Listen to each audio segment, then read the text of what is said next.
Is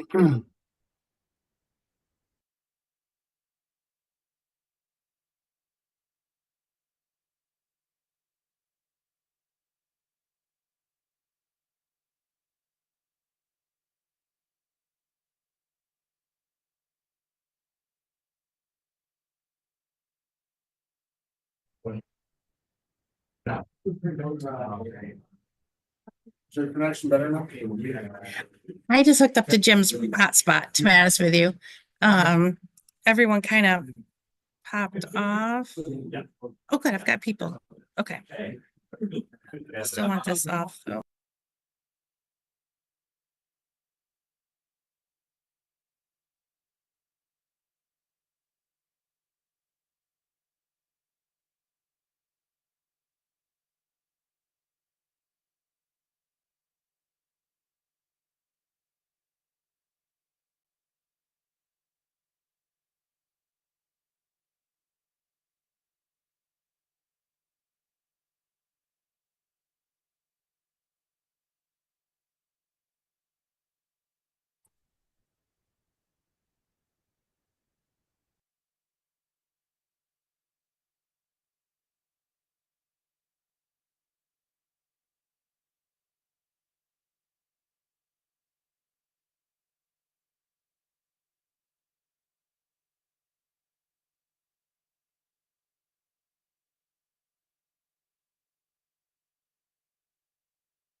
Good morning, this is Lori at the boardroom.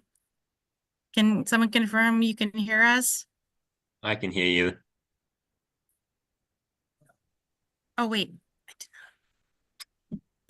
Okay, so that was a federal. Okay. Can you hear us? Can someone confirm you can hear us? Yes. Different process, but same idea. Yes. Very good. Yes. Writing those grants is a lot of work. Giving a thumbs up. A lot of work, a lot of questions. So now your head, you pick out these. But can somebody online, can you say something so we can confirm we can hear you? Simple process. Good and good, as it should be. Started getting that. As long as we have enough information to make sure the best projects rise to the top. But we can't hear Those are the you, ones so we fund. can someone say something? Yeah, good. Richard, can you? Can you hear me? Okay, can you do it again? Can you hear me? Good morning, GTC. Yeah, it's coming out. Oh, that's good. Well, You should start with, yeah. I got communication out there, talk to you, like, hey, just online, but, Okay, I think we're gonna get started in a couple minutes. Talk to me for a minute. I'm right now. Jason's scrambling. But I've got my. Say again? I think so. Okay. So. Scrambling for. Well, no scrambling. That's why I was. It's new year. So I've got my phone Closer than you. I know. Half of the board. They're confirming the connection now that we can see the. Jody, are we, I can't pull up the internet, so I don't know. Oh, that's right. Yeah, we're It like doesn't, it's not consistently working for my computer. It's a spectrum. Yeah, we're good. I'm just trying to, like, I got myself and Lori connected. Just connecting Zoom to the PI, and then we'll be live streaming, and then we'll be good.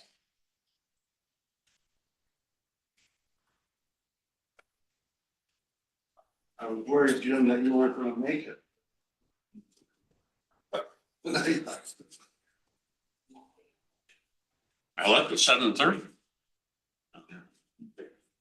Is it really? Farmington, yeah. the roads are bare out in front of my house and get into Masson, it's a mess. Yeah. 31 was fine until it got to just west of Turk Hill Road and then it was blizzard conditions. It's weird. Different all over the place. Scott Esco warned us. Weather is local.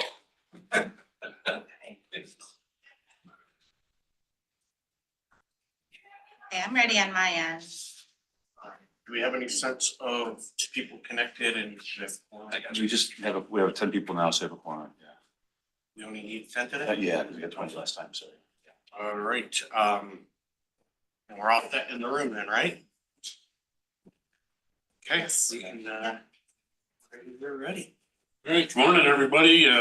This is the December 12th Genesee Transportation Council quarterly meeting. And we, according to Joe, we do have more. Okay, We can do the official roll if you'd like. let's try the official roll, see how we do. Yeah. All right, Genesee County, Rochelle Stein.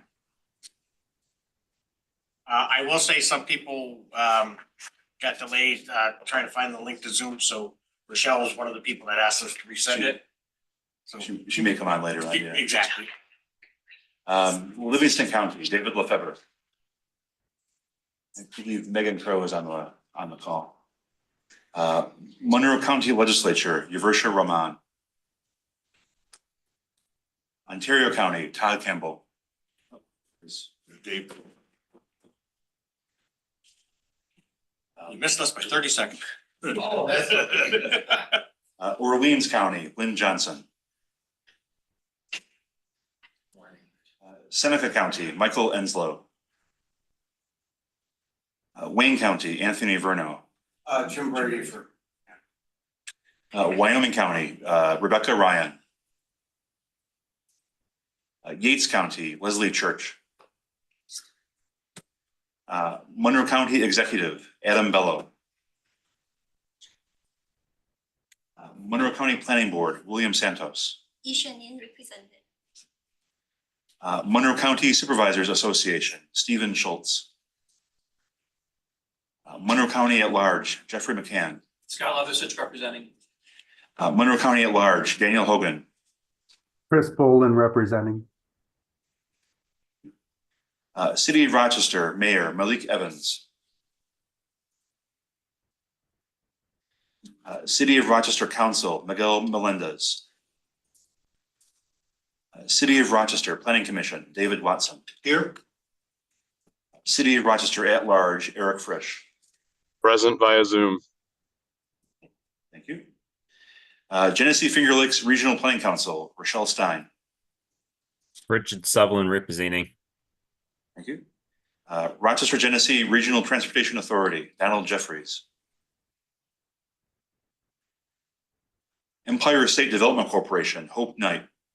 Steve Golding representing. New York State Department of Environmental Conservation, Sean Marr. Tim Walsh representing. New York State Department of Transportation, Maria Teresa Dominguez. Joel Kleinberg representing. And New York State Thruway Authority, Frank Hoare. Sean Carrington representing. Federal Aviation Administration, Evelyn Martinez. Federal Highway Administration, Rick Markey. And Federal Transit Administration, Michael Coletta. And yes, we do have a quorum. Good morning. This is Kabuteri Consi representing Malik Evans, City of Rochester. Oh, yeah, thank you. Thank you, Kabuti. Do we have any members of the public at this time that would like to address this board? Anybody I online? don't think so, but let me just double check. No, Nobody online. Okay, nothing today. thank you. Next thing is our approval of our minutes from our August 22nd quarterly meeting. Ask for a motion and a second. I'll move it. Motion by Joe, Second. somebody Scott. Any corrections? Comments? All in favor of approval of the minutes? Aye. Aye. That pass. And then also we In your packet was the planning committee meeting minutes, draft minutes of November 14th. On item 4, communications and announcements. Jim, would you cover that?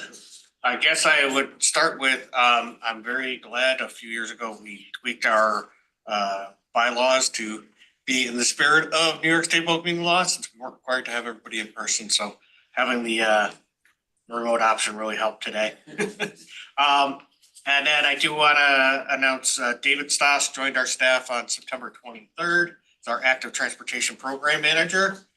He comes to us with pretty significant experience working at MPO in Hudson Valley and then interning at counterparts in Binghamton and Buffalo. So his transition has gone very well, fully immersed in all of our activities. And since he already had a lot of contacts, his learning curve's been a lot less. At least at the state level. With regard to our Safe Streets and Roads for All grant, we did get the federal agreement fully executed on November 12th. But as I had mentioned before, we were trying to get ahead of the curve and working on RFPs to get consultant contracts moving. On September 23rd, we released an RFP for our 10 local road safety plans with proposals due October 24th. The way we structured it was to have a single RFP to cover 3 subregions rather than 10 separate contracts. We had our western counties, Genesee, Livingston, Ontario, Wyoming, the Globe counties that normally they do a lot of things together. We had City of Rochester, Monroe County, because Monroe County DOT is the traffic engineer for the city. And then the east side counties of Wayne, Ontario, Seneca, and Yates, grouped into 3 subregions. And the consulting firms that were responding had the opportunity to pick which subregion they wanted to be considered for. We had 7 express interest in the west, 3 in the central, and 6 in the east. We did go through an evaluation, including all the counties in the city of Rochester. So the teams for the relevant subregion did evaluation together. We selected 1 team for each subregion because we're working on a concurrent schedule, anticipating getting all 10 of these plans in a 12 to 15 month period.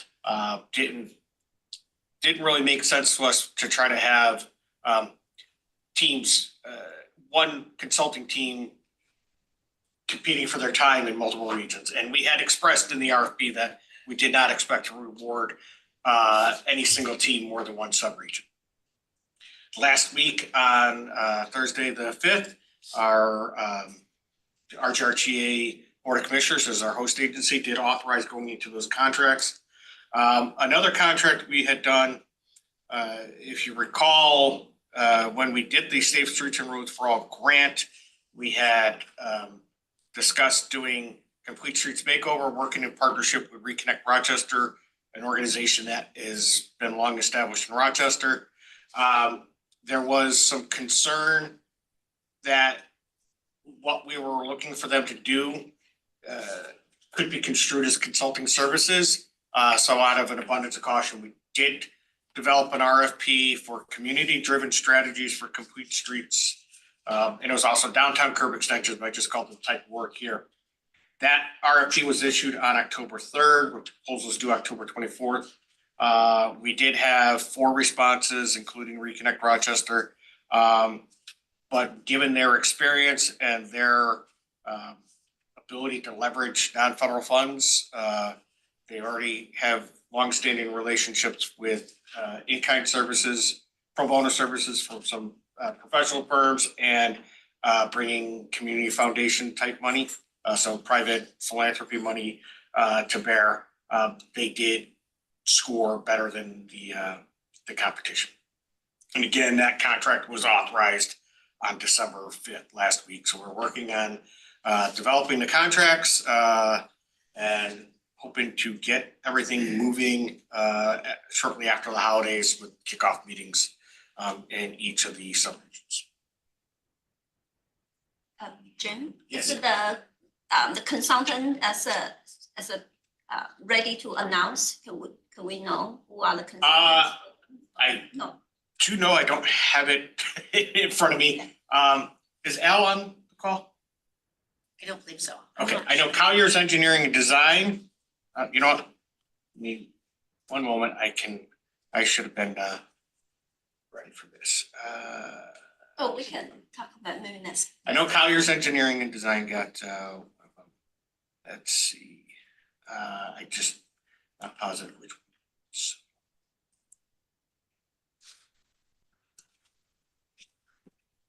So the western side is, a team led by T.Y. Lin. The eastern region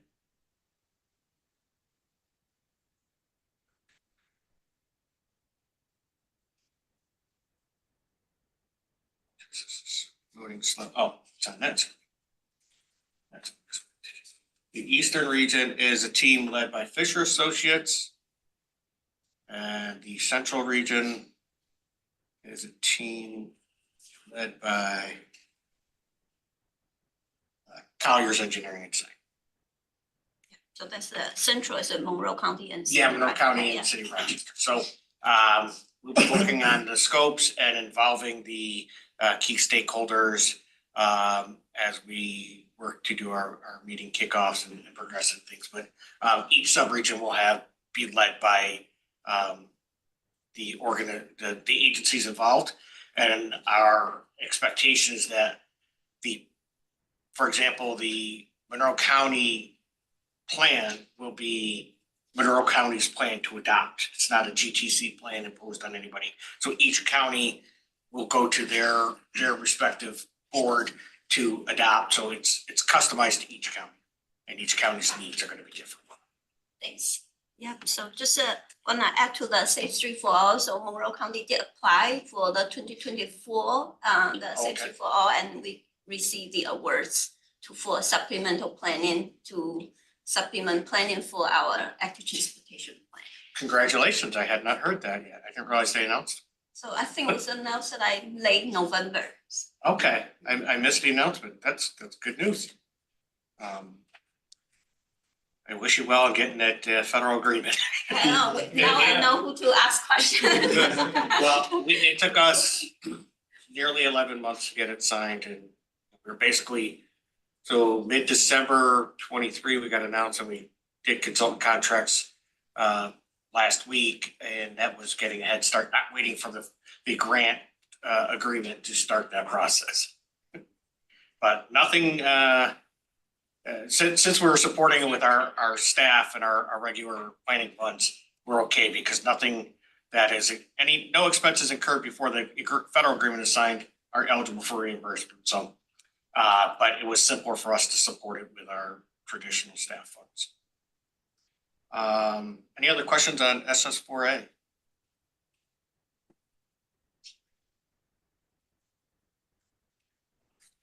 That's it, staff. Thanks, Jim. David, welcome. Thank you very much. Item 5, planning committee report. Scott, do you have something for us? I sure do. Morning, everyone. Happy holidays. Yes. Planning committee met on November 14th and recommends that the GTC board accept 2 reports as evidence of completion of Unified Planning Work Program tasks. And they are the 2023 Monroe County Land Use Monitoring Report and an origin and destination study. Also amend the federal fiscal years 2023-2027 transportation improvement programs requested by various project sponsors. Also amend the National Performance Measures Report for the Genesee Finger Lakes region and the federal fiscal years 2023-2027 transportation improvement program by revising the pavement condition performance targets. Additionally, the planning committee took the following actions. We approved scopes of work for 4 UPWP tasks. They are the Regional Land Use Monitoring Report, the Data Dashboard, the Genesee Finger Lakes Regional Population Forecast for 2030 to 2060, Ontario County Access Management Complete Streets and Resiliency Project, and the City of Batavia Active Transportation Plan. Any questions for Scott? Anybody online with questions? All right, next item is GTC staff report. Okay, I did want to give an update on our 2025-2026 Unified Planning Work Program. That's our annual work program. Scott just alluded to a couple scopes of work and closeouts for existing UPWP. Given our practice of sharing planning funds with local agencies and what I say is that, you know, we're accomplishing local transportation planning that might not otherwise get done due to budget constraints. We're able to leverage federal funds. We start the process fairly early. We did issue a call for project partnerships on September 6th. This basically went out to every town, village, city, county in the region, and just letting people know about the opportunity. We did receive 15 applications by the October deadline. We had about $1.1 million available to share, and the request total about 1.5 million. The Unified Planning Work Program Development Committee is made up of representatives from our regional core counties. So there'd be Monroe, Livingston, Wayne, and Ontario. Also, City of Rochester, Rochester Genesee Regional Transportation Authority, and Genesee Finger Lakes Regional Planning Council, and NISDOT. Don't think I missed anybody, did I? So basically, your representatives are helping us pick the projects, and they've developed a draft set of new projects to propose. Our staff is working to finalize the draft document, the entire UPWP, with the new projects and with rollover projects to present to the planning committee in January to authorize or approve going out for a 30-day public review. That public review will then commence just before the February 13th planning committee, where they'll consider any comments received and make a final recommendation for the board to consider at its February 27th meeting. Yeah, it should be 27th, 2 weeks after the planning committee. So the full UPWP will come to this board in February and take effect at April 1st. Any questions on the UPWP process before I move on? Okay, I also want to give an update on our new office space. So the renovations were completed in mid-September with a lease execution or lease commencement on September 16th. We were able to get our furniture dealer in and finalize our finishes and furniture placement and the like, get the order submitted on September 27th. Unfortunately, there was a significant lead time needed at the factory. The furniture has been delivered to our dealer at their warehouse in East Rochester and is scheduled to be assembled and installed next week on Thursday and Friday. We met with a moving company Tuesday to discuss the remaining things that we'll need to move, primarily boxes and files, books for our library, some shelving units, some small furniture. But given that the furniture will be installed next Friday, the following week is, the following 2 weeks are disrupted by holidays, and then we have our planning committee on November 9th. We thought it would be best to move everything January 9th. Move everything to the new office space on Friday, January 10th. Our existing telecommunications will move the afternoon of the meeting. Don't want to lose our internet access even temporarily before our meeting on the 9th. So we should be all squared away. I was going to offer, if anybody wanted to see the space, we could certainly do it, but given the road conditions, people probably want to get back. But the space turned out nice. Any questions on the move before I? I'm sure everybody's looking forward to it. Very much so. You know, just the getting natural light again will be quite interesting. And ironically enough, the Monroe County Department of Environmental Services reached out to me yesterday. They have a need for the space for their IT folks, so they were asking when we were looking to leave. So they're already. Oh, I did. They're like, yeah, we went in. It looked like you guys had a bunch of personal stuff in there and equipment. Like, yeah, because we haven't left yet. But ironically enough, the IT folks were the ones that were the biggest challenge to us locating with Monroe County DOT 2 years ago, so. Yeah. While I have some sympathy, I don't have a lot. I'm with you. All right, moving on to the federal legislative funding update. So the current federal fiscal year did start October 1 and goes through September 30th, 2025. And we last met in August. Since then, Congress did not pass any of the 12 appropriations bills for the federal fiscal year before leaving for their August recess. They did come back in September and pass a continuing resolution that President Biden did sign. That funded government through next Friday, the 20th. But now with the change of administration, the single party control coming into Congress, both houses of the Congress, I would expect another continuing resolution. I can't see that they're going to pass budgets that fund the government through September 30th without a lot of pushback. So I just can't see it passing Congress. I would expect that it will go past January 20th with the inauguration, and realistically, budget priorities are going to shift under the Trump administration with the new House and Senate leadership. So it's a wait and see. On the discretionary grant opportunities, this is just, can you go to the next slide, please? These are programs that have had their due date since we last met. But the next slide, we have some open opportunities right now. The Promoting Resilient Operations for Transformative, Efficient, and Cost-Saving Transportation to Protect program. It's about resiliency, disaster mitigation and the like, trying to improve the infrastructure. That grant opportunity was released on October 25th, and applications are due February 24th. Just to help distinguish, this is the discretionary pot that is applied directly to the US DOT. There are protect funds that are allocated to states that come down by formula, and those are treated differently. Decisions on those are made at NISTOT main office. So while you might see protect, I think on our tip items today, it's a different pot. There's the formula pot and the discretionary pot. This is about the discretionary.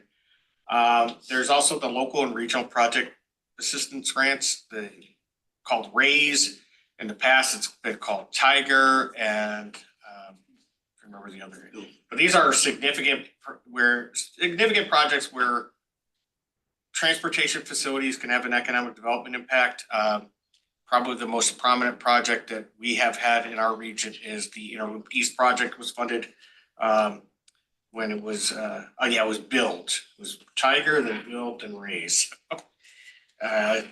Congress loves their acronyms. Again, that was released on November 1st with applications due January 30th. I've not heard yet about any agencies pursuing either of these programs, but if there's anything GTC staff can do to help with data or letters of support, that kind of thing, please reach out. And I will add, if any sponsor is going after either of these grants, please also let DOT know, state DOT know. Thank you for that reminder, Joel, because in some of the programs, states can only go after a certain number, or they've got to give some priorities. So and that's on a statewide basis. So coordinated through Joel would be helpful in lining up any state support, or at least concurrent. And most importantly, if you're looking to do something on somebody else's facility, you really need to have them at the table. I don't think we've had anybody do that under this program, but other programs, we've had people pursue projects on somebody else's system. That's not the right way to do it. The slide has been consistent for many meetings. It basically is some hyperlinks to resources. The key notices of funding opportunity are kind of winding down at the moment. I don't know how the new administration's gonna feel, particularly with discretionary programs and desire to cut some spending. But I will say that infrastructure enjoys bipartisan support. People seem to recognize that, you know, we need good quality infrastructure to keep our residents and, you know, people across the country safe, being able to move people, move goods. So hopefully, we'll still have robust program. We'll sit there. Any questions on my update? Next item in your packet, on page 25 is tip staff modifications, and Jim does have a slide here for that. Yeah, this is just repeating what's in your package. The tip staff modifications are such minor impact that they're authorized to be done at the state level or staff level. I will say, however, we vet everything through the tip development committee, your representatives, and if anybody objects, it automatically gets elevated up to the planning committee. So these are all minor changes and consistent with our procedures. And these are the ones that have been acted upon since our last. Very good. Item 6 are action items. If there's no objections, we have 2 UPWP project closeouts. Hearing no objections, I would ask for a motion and a second. Joel? Second by David. And Jim, want to cover them? Yes, I will start with task 4210, the Monroe County Land Use Monitoring Report. This is an annual activity that Monroe County does with the communities to understand the major development, what projects are permitted. But they also look at how many permits are issued. So you have buildings, but then within buildings, you have the number of units. You might have an apartment building, you might have a single family, could be residential, could be commercial. The next slide has a distribution of the types of permits. So in 2023, I should say there's a lag.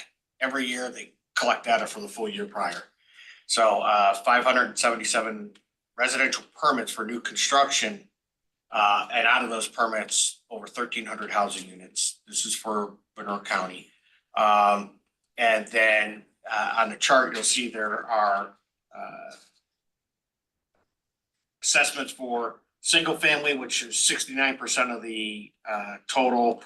And surprisingly, the next greatest total in Monroe County at 17.7% is for mobile or manufactured home. That makes up the vast majority of housing types or permit types. And then within that, then looking at on the other side, number of units, obviously it's the opposite of single family, but 52% of the permits were issued for 5 family or more developments. So that was by far the largest category.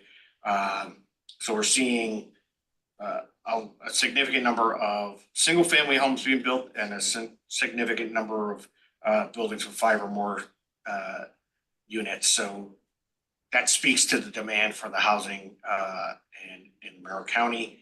I will say that Genesee Finger Lakes Regional Planning Council does a complementary effort for the remainder of the region, and they're fully coordinated. I would think that probably, do we do the closeout for them? No. Okay, so probably in February we'll have to close out for them because again, it's a lag time because they can't even start collecting data until the new year. Moving on to the task 8534 origin and destination study. This was an effort by Regional Transit Service, so RGRTA, to understand where the transit riders are coming from, where they're going to, and not just what stop are they getting on and what stop are they getting off, but where did they start their trip? Where are they going after they get off the bus? Try to understand where the demand is to inform any future decisions on routing and where they might change it. The survey was conducted a little over a year ago. They did get over 5,500 transit customers giving responses. So that was a pretty good data set to use. They did put it into the understanding the characteristics of the transit customers beyond what you might typically see with socioeconomic. They're also trying to understand, like, how many vehicles do you have available in the house? Where's the workers?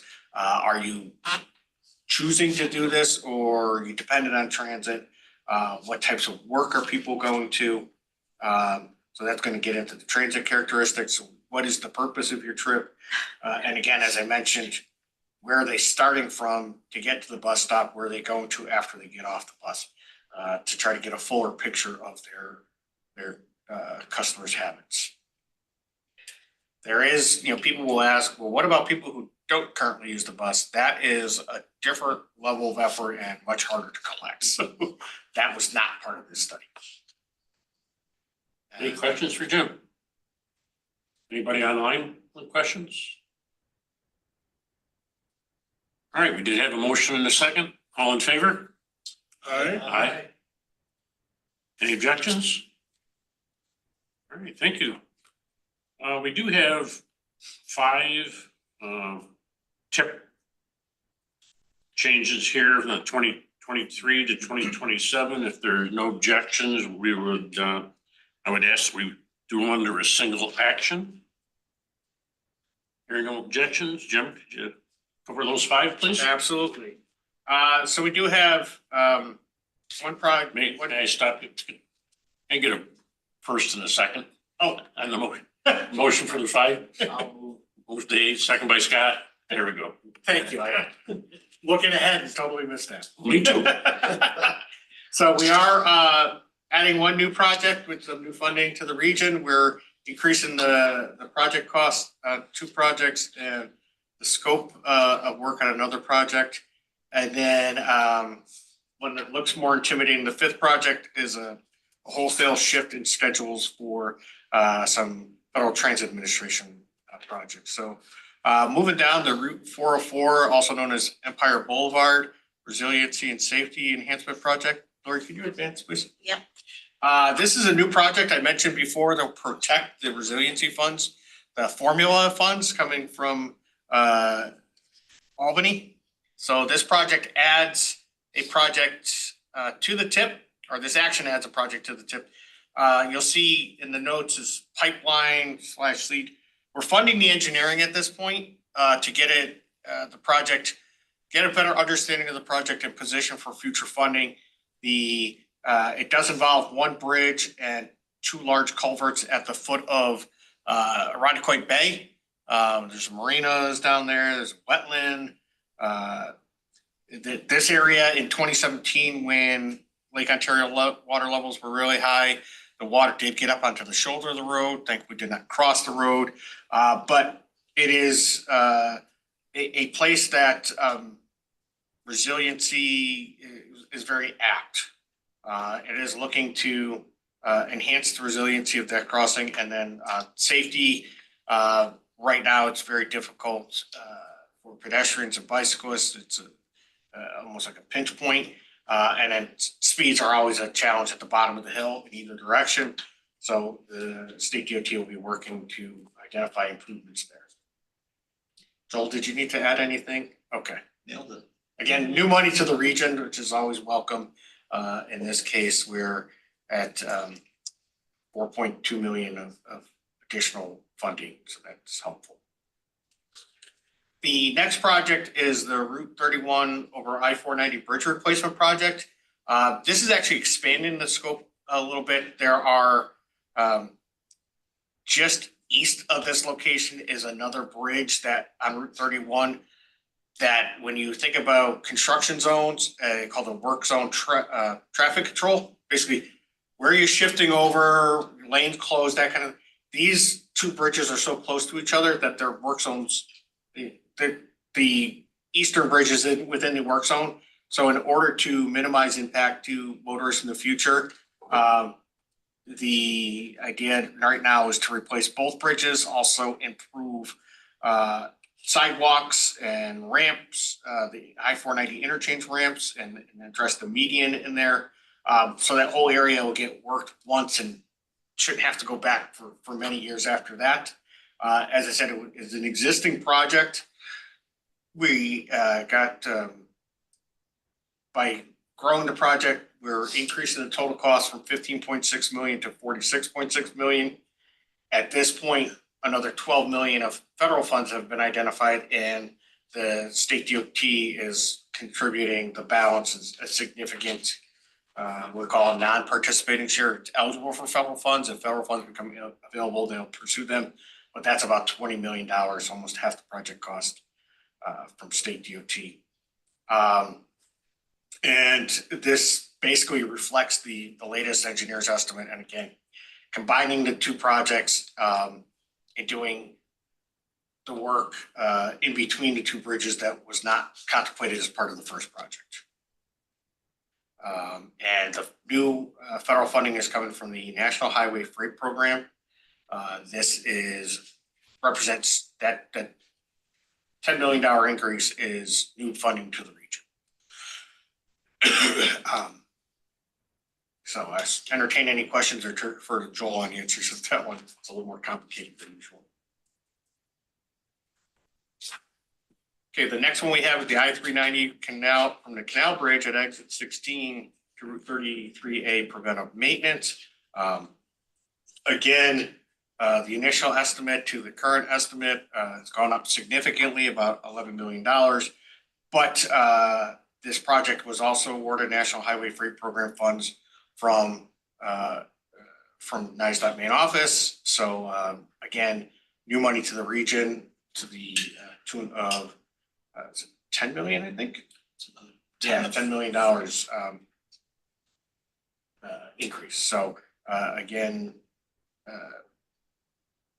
doing the project properly and maximizing the federal funds available. Ontario County has a bridge preventive maintenance project where they were looking to do preventive maintenance on 4 bridges. One of those bridges has gotten to the point where it makes more sense to hold off and do a bridge rehabilitation. It really is kind of missing the window of opportunity to do the preventive maintenance. I'm sorry, a replacement rather than a rehabilitation. I think there's some concerns about the underside, the substructure of the bridge, the ability to carry, some questions as to what makes the most sense. And through the analysis and the cost analysis, it was determined that it would make more sense to replace that bridge. However, since the project was programmed, the project costs have gone up with inflation, materials, labor, equipment, everything's more expensive. So at this point, although it's going from 4 locations to 3 locations, Ontario County has requested we keep the budget there to ensure there's sufficient to cover the 3 remaining bridges. As engineering estimates get closer, we'll be able to refine the tip entry, and we have a tradition of reducing project costs before what's called plan specifications and estimates. So once they lock in the amount to advertise, that funding is tied up through a federal obligation. So whenever we see estimates come in under the amount, we will take a staff action to hold on to that money and make it available to other projects. But no way to anticipate yet if that will be needed here. So. The last set of actions is related to RGRTA's, the Regional Transit Service Monroe right here.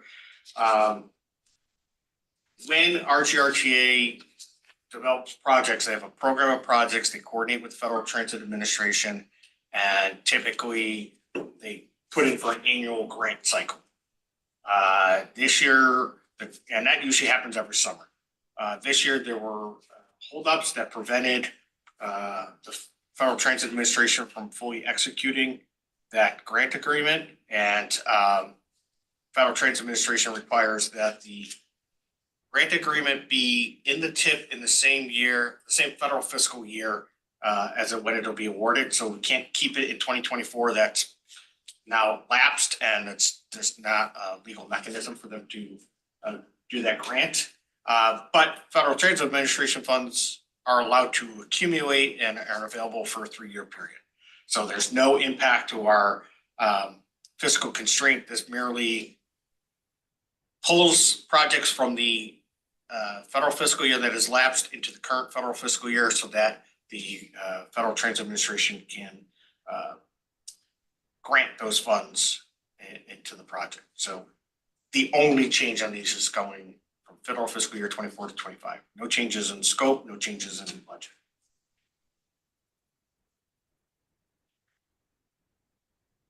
That is the tip actions I can answer any questions people have. Anybody have any questions on those 5 items? We did have a motion and a second, so at this time, all in favor? Aye. Any objections? Hearing none, that passes. Thank you. Jim, we got one item on the performance measures report task for discussion and a vote. Do they have the motion first and a second on this item? Jim?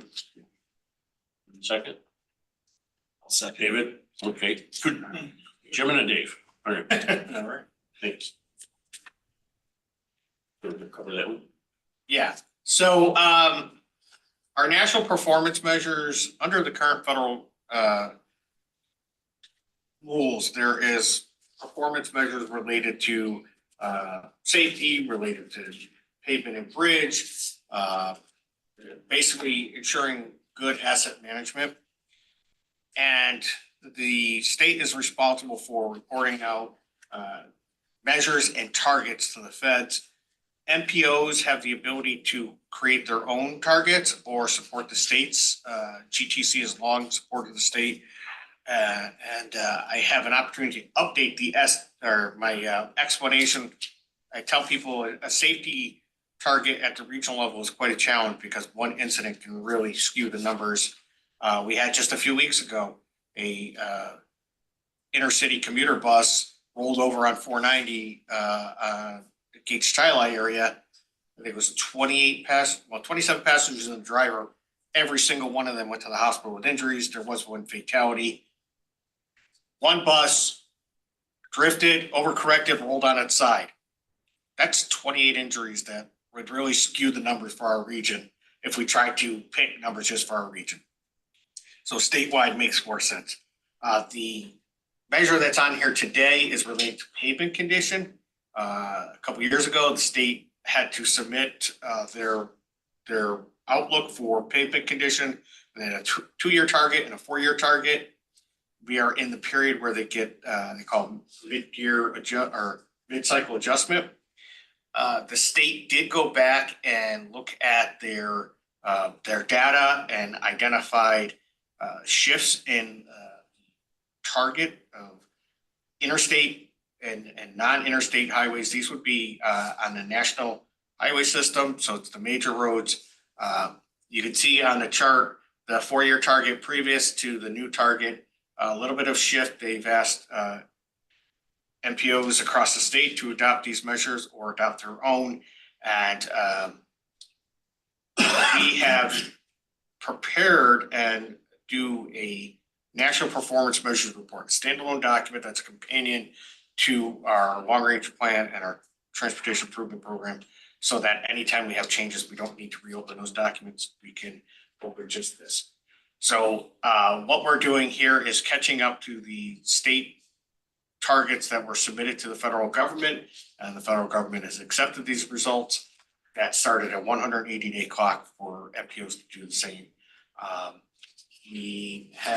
When we were at the planning committee meeting, we were concerned about there was messaging coming out of main office about FHWA needing to approve measures. We got clarification that the targets were fine. FHWA was still just evaluating so that the methodology and the values behind those measures. And as of the planning committee meeting, we had not had that yet. But that is imminent and it does not affect the final.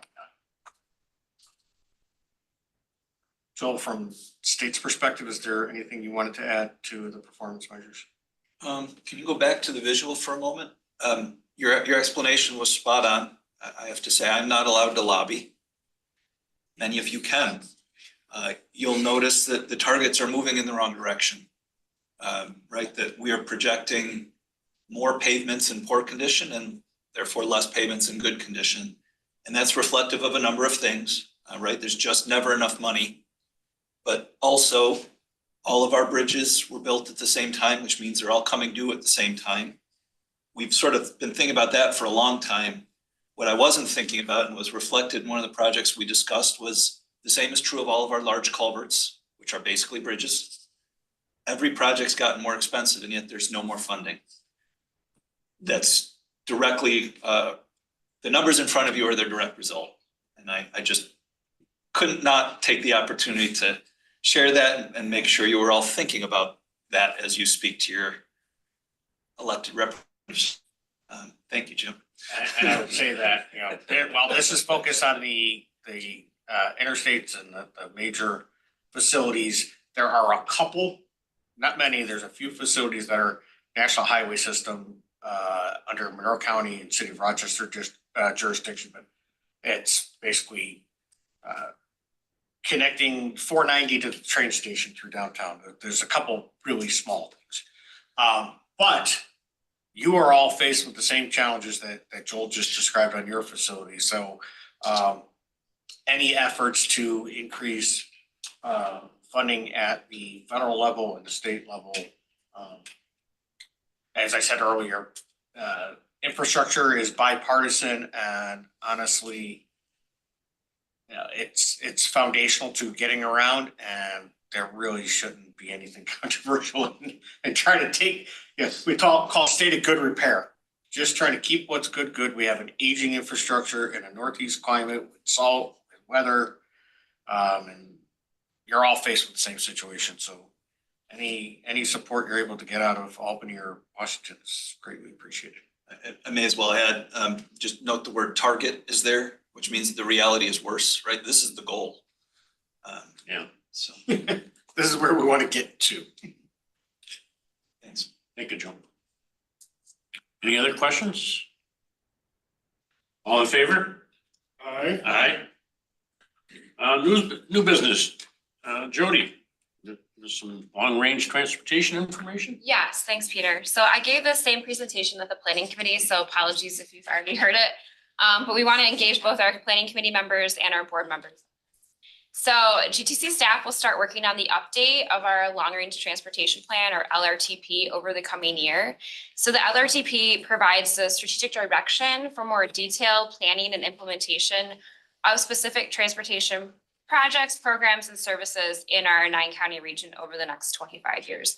It's one of our big 3 required work products. The plan also guides the development of our UPWP and our TIP process as well. It was last updated in June of 2021, and the next plan is due in June of 2026. It's on a 5-year cycle. We also kind of alternate between a full rewrite of the plan and an update. Last time in 2021 was a full rewrite. We started over again. So this update in 2026 is more of just an update to the current plan. And with all of our work products, we're guided by our federal transportation legislation. It really drives the process and our planning requirements. The most basic requirements that guide all of metropolitan transportation processes, again, the TIP, the long-range plan, and the UPWP, are these 10 planning factors on the screen.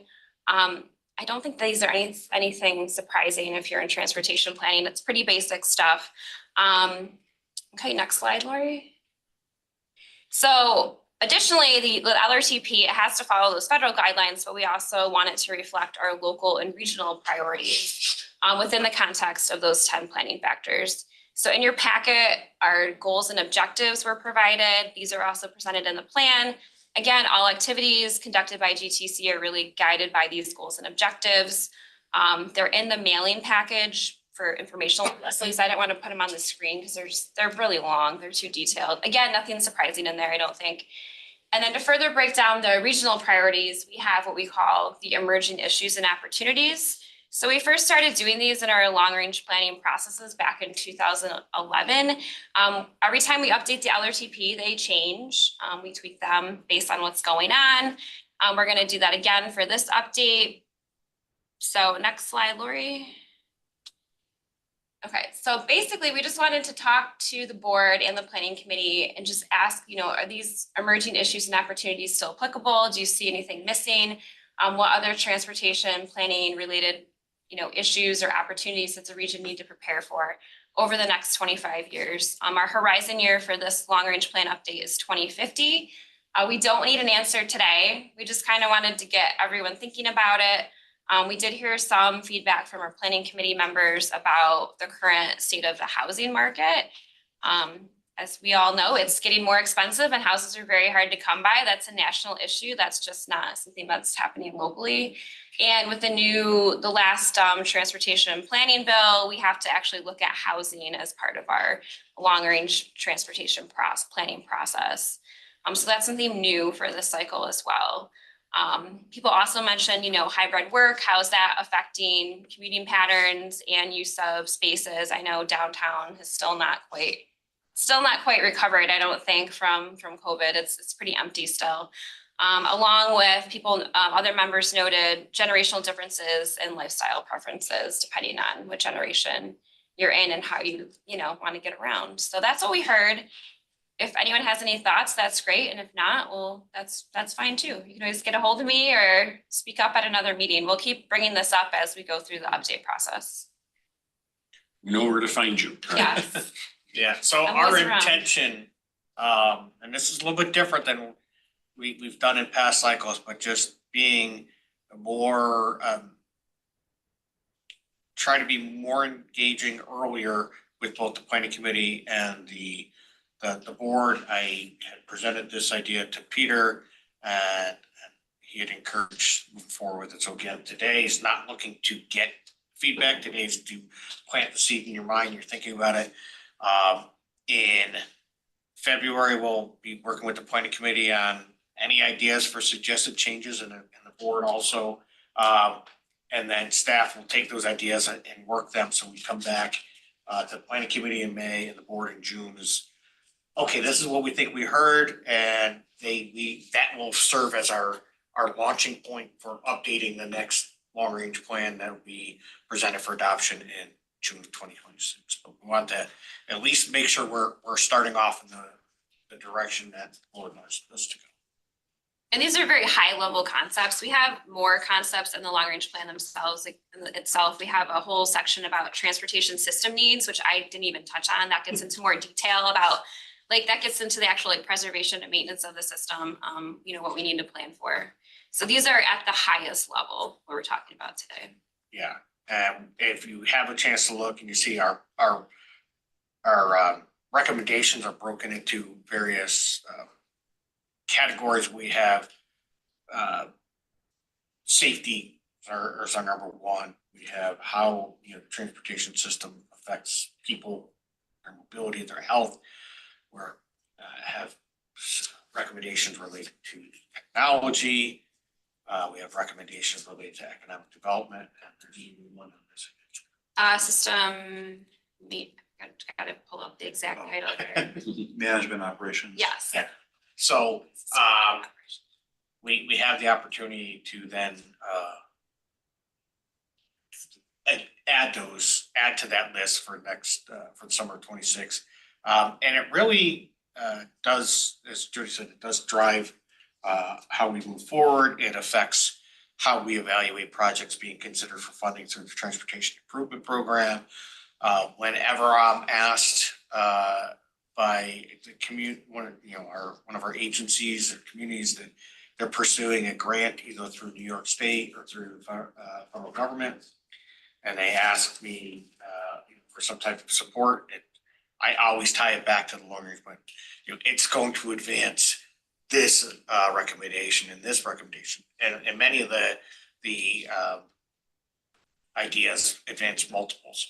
So I always tie it, especially when I'm communicating to federal government. Just did this last week for a grant for NISDOT, basically pointing to the emerging issue or the specific recommendations of the project event. So it is used every week. And we also evaluate UPWP projects based on the long range plan. For planning studies. So as Jody said, I mean, it really is, you know, it guides everything we do after that. And that's the whole purpose of long range plans, to set the vision for the region. Anybody have any questions for Jody? So I know earlier Jody mentioned about emerging issues, you know, diversity and then all the trends. And I think that's tie into the community engagement too. The community engagement might change the traditional styles, you know, how we can get inputs from, diverse communities and all different ways to engage young populations, for example. So. Yeah, Thank you. we're looking at that. It's interesting. I mean, the platform we're using to support this meeting today, our publicinput.com platform, the whole intention when we got this was to augment what we were doing with the last long range transportation plan and try to do our outreach. And then COVID hit, and we ended up, that was our primary venue. Last time the current long range plan was developed without any face-to-face interaction. So we are looking forward for opportunities to engage more broadly or in-person opportunities. But we've also gotten really good at using our online tools to engage with public. So we have a robust set of what would you call our list of contacts. We've got quite a few that we've managed to grow through our various planning studies. So we have a lot of people that will be able to make aware when it's time to engage the public. We're starting from a good point of, hey, this opportunity presents itself, and give people opportunities. We can't force them to show up, but we want to create flexible opportunities to get as much and as broad-based impact as we can. In particular, the people we don't traditionally hear from, the communities we don't hear from. So when we work with our member agencies, help us get engaged with the people that we need to hear from that don't always feel heard. So. Yeah, I want to say too, we have a project that's funded through the UPWP. It's called the Transportation Listening Sessions. It's partnering with Genesee Finger Lakes Regional Planning Council. And as part of that project, we're gonna do outreach with them because they have a lot of really great contacts, especially in the rural communities through their Climate Smart Communities program that they work on. So we're gonna be holding these transportation listening sessions, and that's gonna feed into some of their work products and into the long range plan. So that's something new we're gonna be doing this time around. Thank you for that. Does any board member have anything else to bring to this board today? We do have, we had come up, do we have a slide for the? We do. Okay, yeah, okay. The new business streaming out. So in the last few days, so last week, the governor's office announced projects to be funded with on state roads, but it's called the Harsh Winter Paving Program. Essentially, knowing that the roads get beat up, and this is a spring activity. I think it's something like $100 million statewide that was announced last week. And on Monday, was it, Joel? Monday or Tuesday, we learned that one of the projects in our region is going to have federal transportation funds on it, National Highway Performance Program, and therefore needs to be included in the TIP. And we did, it's quite unusual that we would even have something to walk in like this, but it is unavoidable due to scheduling. We did reach out to the TIP Development Committee on Tuesday, shared with them what is being proposed. We did not receive any objections. Again, these are your representatives, usually your county highway superintendents or your public works folks. It's new money to the region. This is one of 6 locations, I believe, and this is please correct me if I'm wrong, Joel, this is gonna be the only one using federal funds? That's my understanding. So yeah, so several $1 million, upwards of $10 million for our 7-county Region 4 area. Seneca and Yates are outside of the GTC for chip purposes, but there was some projects announced in that part of the region as well. So the request here is to add this as a new project in the tip with some federal funds. It is repaving portions of Route 77 from the thruway at Pembroke, that interchange, north to Route 63, and then Route 63 to the northern boundary of the Iroquois National Wildlife Refuge. If that sounds familiar, we did have earlier this year a federal lands access program paving project in there, and these 2 projects are going to be coordinated and will allow considerably more pavement restoration than was allowed just on the federal lands grant. Joel, is there anything you wanted to add to that? No, again, there are additional projects that will be progressed using 100% state funding that are spread throughout the region, so every county gets one, at least one. Any questions or concerns about adding this new funding? Appreciate you entertaining the walk-in. We didn't even have this information when the planning committee met, so. And actually didn't have it when the meeting packet went out. We just need a motion to. Oh, Yeah. geez, thank you, Joe. Yeah, resolution 2464.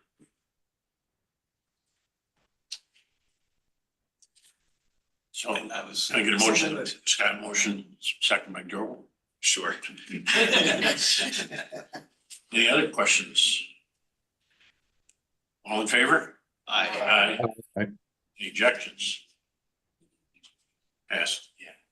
If we can go back a slide, I realized that I skipped right over the reference to the meeting calendar for 2025 was included in your packet, but we did want to reiterate that the meetings are scheduled to happen here. The 4 dates, February 27th, June 12th, August 28th, and December 11th. Again, the full meeting package or full meeting calendar was presented in your package. When you see it, you will see the dates for the board meeting. Those are quarterly. The planning committee that you have representatives at, while you're not expected to attend, you're certainly welcome to attend. And then also on the calendar, even when you include the TIP Development Committee, again, those are your representatives, staffs on your public works type books. So no expectation to be at those. Anything else to be brought? I'll take a motion to adjourn. Motion by Dave, second by Jim. All in favor? Aye. Aye. Thank you, everybody, for attending. Happy holidays. Thank you, everyone. Good holiday. Happy holidays.